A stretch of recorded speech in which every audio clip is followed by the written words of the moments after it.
José, Padre amoroso de mi Señor Jesús, Dios te exalta por ser su siervo más humilde. San José, la Iglesia aclama tu divina protección. Ven y llévanos a su reino de amor.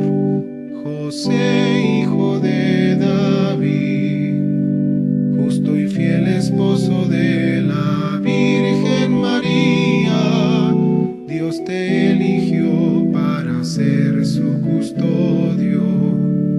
Mejores brazos no encontró el Señor.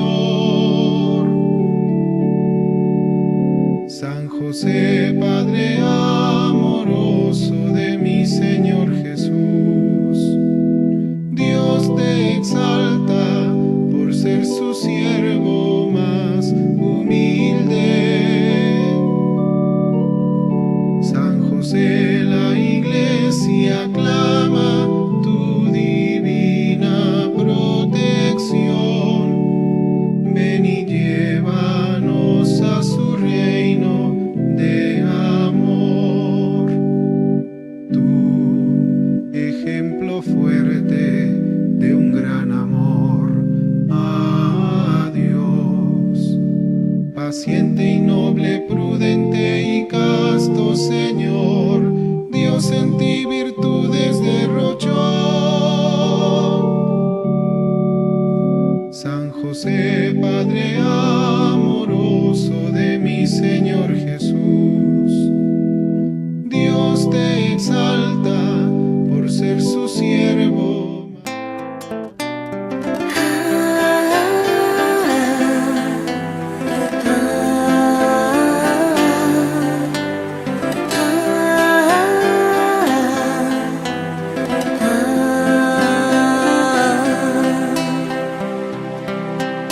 Fieles al Padre nos encontramos a discernir los tiempos de hoy, y en Jesucristo nos afianzamos con el Espíritu en la misión.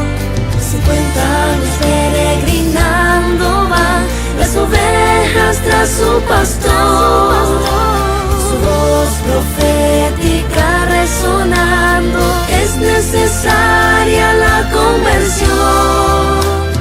En torno a Cristo nos encontramos, tiempo de gracia desde el altar. No nos detienen fuerzas humanas para este sínodo celebrar. Muy buenos días o buenas noches, mis buenos hermanos. Es un placer volver a entrar a sus hogares y agradecerles la fineza de su atención en estas catequesis que el obispo ha preparado para su feligresía y para todos aquellos hombres de buena voluntad que quieren conocer el misterio de su propia iglesia, los que son católicos o los que no lo son, los cristianos, los misterios de Cristo Jesús. Todos los hombres de buena voluntad que quieren humanizar sus acciones. El Evangelio justamente nos lleva a ser más humanos y la Eucaristía nos humaniza. En el día último de nuestro encuentro hemos platicado sobre la Eucaristía, el centro de la vida cristiana. Es la fuente y al mismo tiempo culmen y el centro de todas las acciones de la Iglesia. De ahí se deriva una vida eucarística cuando uno está centrado en este gran misterio de amor. ¿Qué significa una vida eucarística? Tratemos de responder recurriendo a los mismos textos sagrados. Isaías, capítulo 61, versos del 1 al 3, capítulo que empleó el Señor Jesús para anunciar su misión en la sinagoga de Nazaret, según Lucas 4, verso 16. Isaías nos dice, es una vida a, una vida para. Una vida que no se cierra en sí misma, con el ansia de autorrealización, con la preocupación de ser alguien, de realizarse, de estar contento. Una vida abierta a una misión más allá de mí mismo, cuyo centro ya no soy yo. Jesús tomó ese texto para hablar de su propia misión como Mesías. Isaías describe esta vida así: a llevar el evangelio a los pobres, a curar a los corazones oprimidos, a anunciar la libertad a los cautivos, la liberación a los presos, a proclamar el año de misericordia del Señor.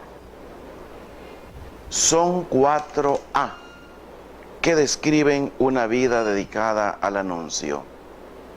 La iglesia existe en la historia para evangelizar. No hay otra razón de ser de su existencia en la historia.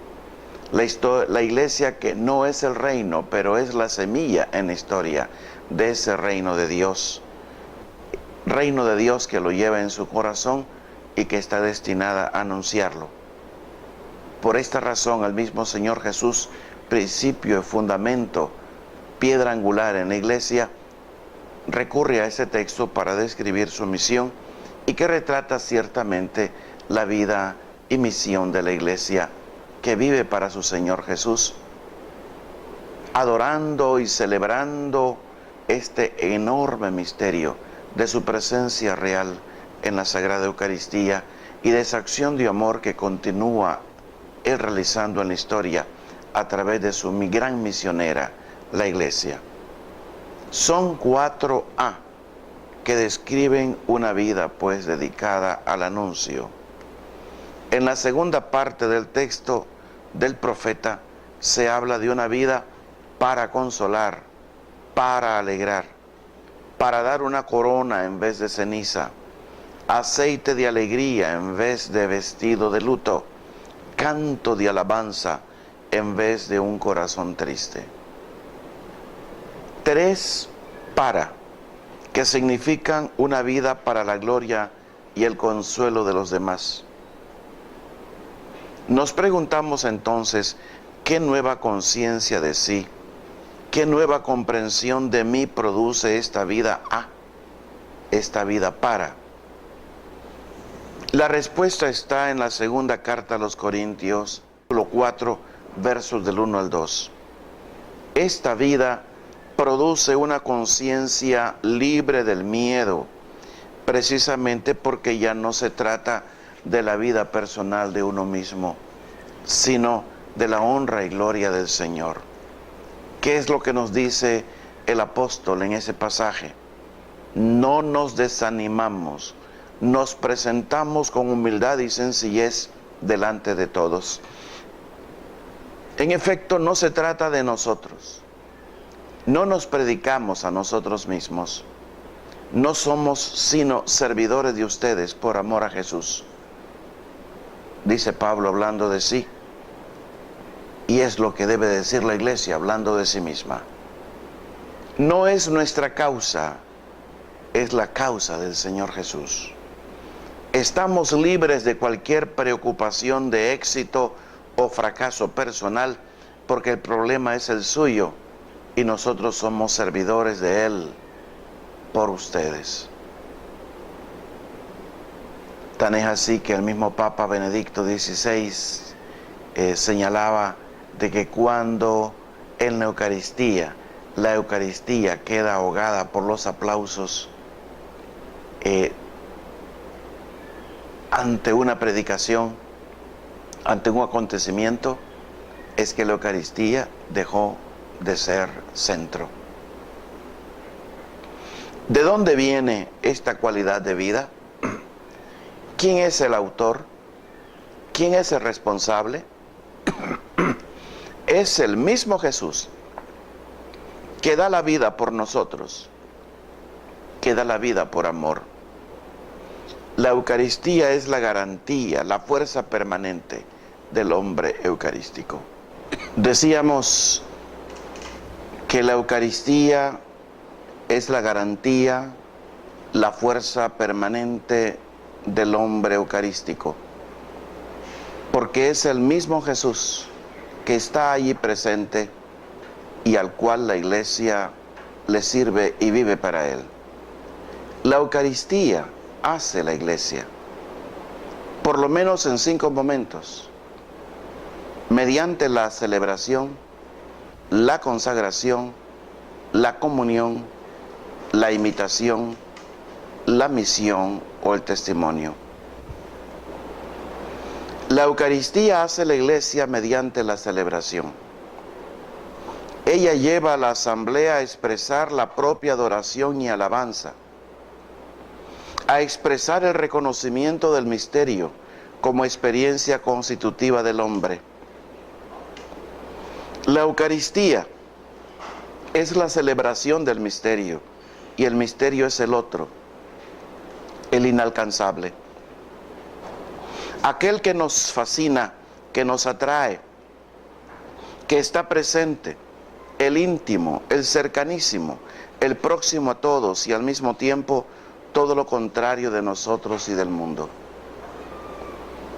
Toda Eucaristía educa al hombre a este sentimiento fundamental del que depende el sentido de lo referente a la criatura, el sentido de la ley moral como relación con el otro y no solamente con el prójimo inmediato, sino con el absoluto. Es el sentido de la búsqueda de Dios sobre toda cosa, la aceptación del primado del reino. La civilización moderna descuida esta actitud fundamental y la Eucaristía celebrada la construye en los ánimos y la renueva y restaura continuamente. La celebración construye este hombre abierto al misterio, a la gratuidad, a la adoración, al sentido de la providencia, a la donación, a todas aquellas virtudes tradicionales de nuestra gente, de las santas madres, de los santos sacerdotes del pasado, de las mujeres sencillísimas y sin cultura, pero que tenían el sentido profundo de Dios como misterio absoluto que hay que adorar y reconocer.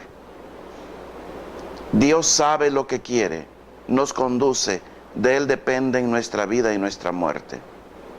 Todo el resto viene de este sentido del misterio. Cuando falta, el hombre obra según absolutos de segundo orden: verdad, justicia, igualdad, fraternidad, todo eso es bello. Pero lo fundamental es aquel que es la fuente de toda esta belleza, que es la verdad, que es el justo por excelencia, el que nos hermana, el que crea en nosotros la fraternidad. Y a un cierto punto comienzan a desmayarse todos estos valores cuando no se fundamentan en lo fundamental, haciendo surgir, por ejemplo, los problemas de la vida, del aborto, de la eutanasia. Cosas todas que hacen comprender que el hombre se ha desmayado respecto del sentido del misterio absoluto. La Eucaristía nos lleva a celebrar este inmenso misterio, absoluto misterio de amor. El sacrificio pascual de Jesús que nos une a su sí al Padre es el sacrificio del hombre mismo en cuanto muere al mundo y vive para Dios, del hombre que reconociendo el misterio dice sí. La Eucaristía, representándonos la muerte de Jesús, aceptada libremente en la cena y repetida en su pasión, dispone al hombre, lo impulsa interiormente a decir su sí al misterio. Para comprender mejor esta fuerza de la Eucaristía, podríamos decir que la Eucaristía, uniéndonos a Jesús en Getsemaní, hace decir a la Iglesia y a la Asamblea: sí, oh Padre, no lo que yo quiero, sino lo que quieres tú. Es el segundo momento de quien ha acogido el misterio y adhiere a él dedicando su vida a Dios. La iglesia dice sí a su misión, a su destino, a sus pruebas, a sus persecuciones. El cristiano dice sí a la familia, al amor, a la vida, a la enfermedad, a la muerte, a todos los compromisos que la experiencia cotidiana le presenta, queridos o no queridos. Todos dicen sí al hermano que les está cerca, aunque les sea antipático y no logren soportarlo, porque en la fuerza de la muerte de Cristo acoge toda su historia. Pero no solamente esto. No solamente la Eucaristía nos lleva a una apertura a la vida con todas sus exigencias, sino que la Eucaristía nos hace iglesia. La Eucaristía hace la iglesia mediante la comunión. Es decir, lleva a la asamblea a vivir en sí al Padre en una experiencia de comunicación plena e indecible con Dios mismo, en Cristo y con los hermanos. Por tanto, la Eucaristía hace de la asamblea un solo cuerpo, unido en comunión plena, perfecta por su naturaleza con Dios, que espera solamente ser descubierto en la plenitud de la gloria y realiza el deseo profundo de todo hombre de estar en comunión con Dios. Toda el ansia de la humanidad, todos los sacrificios antiguos, todo el deseo de las religiones a la comunión con Dios se realizan en la Eucaristía. Y así como Cristo está en perfecta comunión con el Padre, así también su cuerpo está en perfecta comunión con el Padre, y por eso vive una experiencia de fraternidad. La conciencia de la iglesia de ser cuerpo es fundamental e importantísima. Es decir, uno ya no es uno mismo, sino iglesia. Es un cuerpo con la iglesia. Su voz es la de la iglesia, y ya no importa lo que él diga, sea o haga. Es la iglesia la que hace, la que dice, la que obra. Esta es la experiencia fundamental del presbítero y del obispo. Llegar a ser hombre de iglesia, perderse en el cuerpo de la iglesia, perderse a sí mismo, sus idiosincrasias, sus individualidades, y querer lo que quiere la iglesia. No solo lo que quiere Dios, sino lo que quiere la iglesia, porque es cuerpo de Cristo, ese instrumento que ha perdido su individualidad de granito y se ha convertido en esta pasta, en este pan. Pan partido para ser comido. Solamente por la fuerza de la Eucaristía el hombre puede renunciar a algo tan irrenunciable como es la propia subjetividad. La pérdida de la vida en el cuerpo de la iglesia es fruto de la Eucaristía. Y no es un aniquilarse, es justamente morir para renacer a un tipo de vida superior. Es la vida divina, presente ya en la historia, a través de la Eucaristía, en su iglesia, en la iglesia que celebra esta Eucaristía. Pero no solamente eso, la Eucaristía hace la iglesia mediante la imitación. Aquí la palabra tal vez no es completa y el cuadro que nos ayuda es el lavatorio de los pies. Sabemos que Juan coloca este episodio allí donde los otros evangelistas ponen la Eucaristía, precisamente porque es una de las indicaciones más profundas de lo que es la Eucaristía. Así como yo les he lavado los pies a ustedes, también ustedes deben lavarse los pies los unos a los otros, les dijo en aquella tarde el Señor Jesús. Y nos dice ahora, la Eucaristía constituye a la iglesia como una red de servicios y ministerios recíprocos, y el mismo ministerio de Pedro se concibe con este grande amor. Yo estoy entre ustedes como uno que sirve. La iglesia es un cuerpo orgánico, estructurado, según servicios de humildad. Lavar los pies es un símbolo de donación de la vida y es un modo y símbolo del servicio total de quien ejerce los servicios cotidianos. En otras palabras, dar el cuerpo y la sangre. La Eucaristía constituye a la Iglesia a imitación de Jesús como la asamblea de los que saben dar el cuerpo y la sangre por los hermanos. Cuerpo quiere decir la vida cotidiana con todas sus fatigas, los problemas, las necesidades, no buscándose a sí mismos, dice Pablo, su propio provecho, su interés, sino cada uno buscando lo que es útil al otro por la utilidad de los demás. Sangre quiere decir don de sí total, la enfermedad, la inacción, la pasividad, todo puesto al servicio de la comunidad, ofrecido por la comunidad.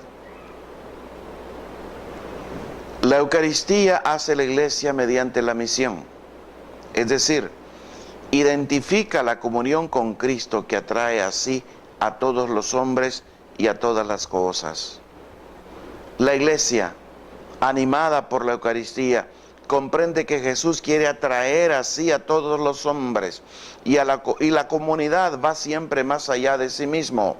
Se siente enviada por Cristo a todos los hombres, no está en paz hasta no hacer llegar el Evangelio de la Pascua a todas las situaciones. Así, por la Eucaristía, se va formando un nuevo corazón. Nuevo corazón que es necesario para que nazca la paz. ¿Qué es el corazón nuevo del cual nace la paz? Los textos bíblicos nos pueden ayudar a tener una idea concreta del corazón nuevo. En el Evangelio de Lucas se dice que María guardaba todas estas cosas meditándolas en su corazón. Lucas 2:19. Pablo a su vez escribe en la carta a los Gálatas, y que ustedes son hijos, lo prueba el hecho de que Dios envió a nuestros corazones el Espíritu de su Hijo que clama, Abba, Padre. 3 reflexiones nos ayudarán a comprender el significado del corazón según estos textos bíblicos. Ante todo, se nos presenta el corazón no solo como la sede de los sentimientos, sino también como el lugar profundo en donde nuestra persona toma conciencia de sí misma, reflexiona sobre los acontecimientos, medita sobre el sentido de la realidad, asume actitudes responsables hacia los hechos de la vida y hacia el mismo misterio de Dios. Se subraya además la importancia decisiva del corazón respecto de la salvación. En la carta a los Gálatas, Pablo nos dice que cuando vino la plenitud del tiempo, envió Dios a su Hijo nacido de una mujer, nacido bajo la ley, para que redimiese a los que estaban bajo la ley, a fin de que recibiésemos la adopción de hijos. Gálatas 4, del 4 al 5. Jesús, pues, está presente en la historia como Salvador, como Redentor, como Liberador.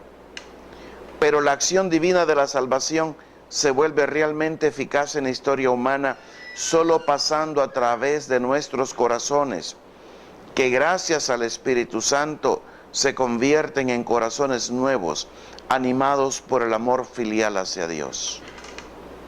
Aún en el Evangelio de Lucas, la sola presencia de Jesús entre los hombres no produce la salvación. Incluso hay quien ignora a Jesús, quien lo rechaza. La presencia de Jesús se convierte en fuente de salvación cuando es acogida en el corazón de los pastores, en el corazón de María, que guarda, medita, aplica a la vida lo que Dios nos comunica por medio del nacimiento de Jesús. Finalmente, una tercera anotación se refiere a la particular plenitud de vida que el corazón encuentra en sí mismo cuando, por decirlo así, sale de sí y encuentra la novedad absoluta del amor de Dios que se dona a nosotros en Jesús. Si estas son las características del corazón humano, no nos maravillamos de que Él tenga que intervenir de manera relevante, de gran relieve, en el problema de la paz. Quiero cerrar esta reflexión justamente trayendo una anotación a la luz de la Eucaristía que transforma, que hace la Iglesia a imitación de Cristo. Y la Iglesia no son las paredes, la Iglesia no es el templo. A veces por elipsis decimos la Iglesia de Guadalupe, la Iglesia del Calvario, la Iglesia, y pensamos instintivamente en los edificios. Esos son los templos. Si decimos la Iglesia que se reúne en el templo de Guadalupe, la Iglesia que se convoca en el templo del Calvario, la Iglesia que se congrega en el templo de San Francisco de Asís o de San Antonio, para citar los templos más importantes que tenemos en esta ciudad. En estos días hemos asistido a algo inconcebible, como una sociedad, y hablo genéricamente por referirme a las autoridades, a las cabezas de esta sociedad, al gobierno de turno, en vez de apoyar, sostener justamente los justos reclamos de una parte débil, como son los ancianos de nuestra sociedad, se les tiran turbas, se les aporrean, se les denigran y se quiere burlar la justa defensa que tiene esta gente de sus derechos adquiridos como ciudadanos o contribuyentes a la nación. Y no se cree en la paz. ¿Y por qué no se cree en la paz? Porque la paz es un desafío al prurito que hay en nosotros de ser más guapos, más fuertes, esta picazón de sobresalir. Es un desafío a ese hormigueo de las manos y del corazón. El que tiene poder ansía más poder y pleitea por su poder a su modo.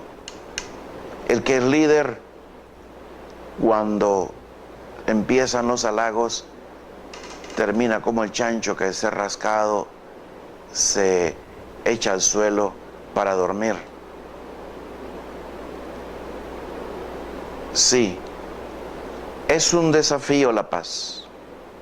A este prurito de sobresalir, a este hormigueo de las manos y del corazón, que hay que acabar rápido e inmediatamente, ciertamente.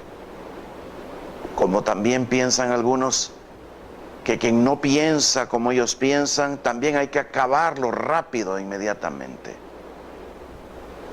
Pero la Iglesia, en su acción movida por la Eucaristía, la potencia que da el Espíritu Santo a través de la acción eucarística, lo quiere acabar rápido e inmediatamente, pero con la fuerza del amor, no con la violencia de manos crispadas. Lo digo de otra manera. Es el desafío de las bienaventuranzas, del diálogo, de no poner en el primer lugar lo que causa violencia. La Iglesia nunca cesará de llamar al diálogo en una sociedad convulsa, dividida, contrapuesta. El diálogo sincero y eficaz, sincero y honesto, es eficaz justamente para construir la paz. La bienaventuranza de la pobreza, que no pone en el primer lugar la riqueza ni la ganancia. La bienaventuranza de la mansedumbre, que no pone en el primer lugar el poder y la supremacía. Es necesario, pues, saber hacer gestos valientes de paz, de desarme, de diálogo.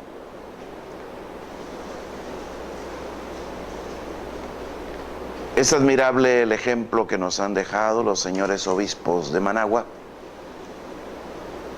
mi hermano gemelo, Monseñor Brenes, y su auxiliar, Monseñor Báez, en medio de tanta violencia, en medio de tanto dolor, de tanto horror que se estaba causando en esa mañana, ellos mismos acudir a una parte y a la otra, llamando a la conversión, provocando el diálogo.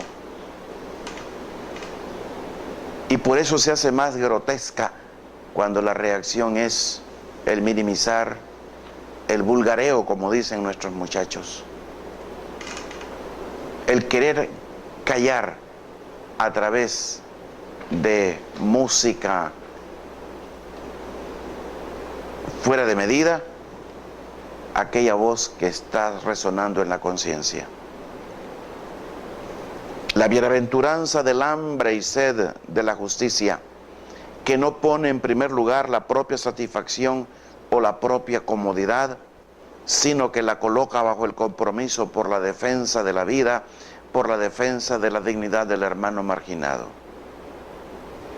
La bienaventuranza de ser escarnecidos y perseguidos por la justicia, que no pone por encima de todo la aprobación o el aplauso, sino que desafía humildemente, con la gracia del Espíritu Santo, la cruz para realizar el reino de Dios, reino de justicia y de fraternidad.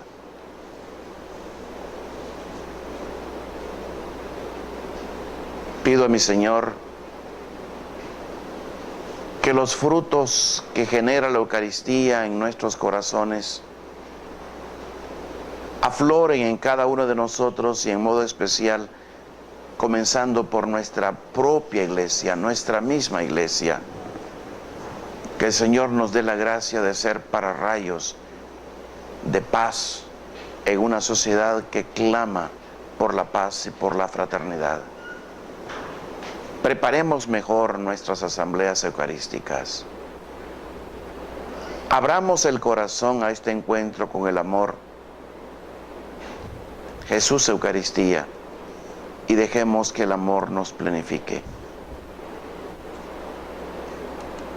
Y la bendición de Dios Todopoderoso, del Padre, del Hijo y del Espíritu Santo, descienda sobre ustedes y con ustedes permanezca para siempre. Amén.